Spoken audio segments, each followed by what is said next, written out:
Hello, this is Right Side Trader. Today is it's May 2nd, 2025, and this is my weekly market review, where I'm reviewing the NASDAQ 100, that's QQQ, on a quarterly chart, monthly chart, weekly chart, and a daily chart.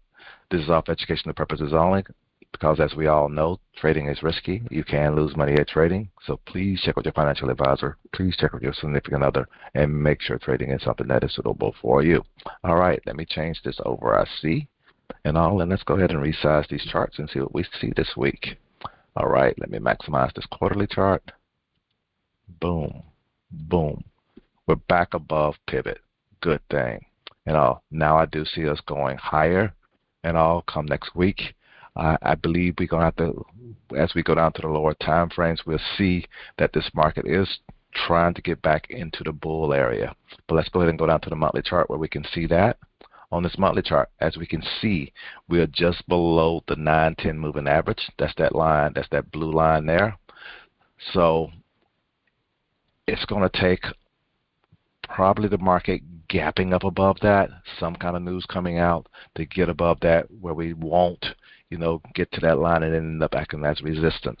I do, me being the bullish mindset, my head that I am, I do expect us to go there. We made that gap up, and the question is now, can we make another gap up and get above that level there? But let's go down to the weekly chart, and you'll see there also why I'm kind of saying this too. Let's zoom in a little bit here.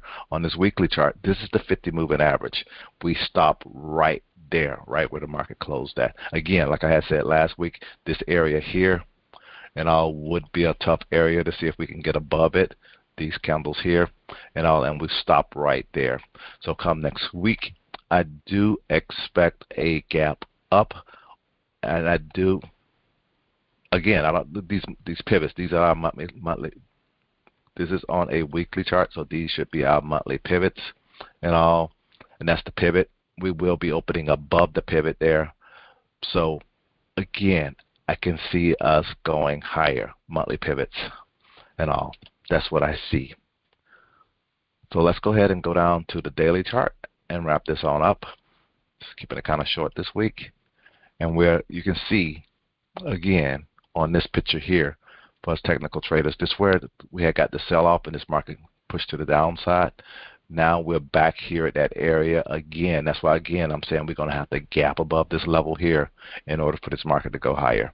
As you can see, we got a gap here. It wasn't until like Thursday we had the market ended up gapping up and even here on this day here, all these other days the market had been dropping down, but we finally got that gap and we came on up. So again, it may not happen Monday, but I do kind of expect sometime next week to get a gap up to get above this area if we're going to get above this area. If not, we may start another leg down, which I don't want to see at all.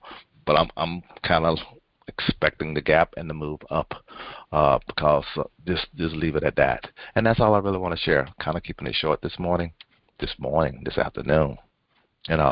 but we have to kind of like just wait and see what happens here. It's getting kind of like this market is really, really trying to turn around. But that's it. That's all I really want to share at this time. This is Right Side Trader. Hope you guys had a great week. Hope you guys have a great weekend, and I'll speak to you next week. Have a good one. Bye.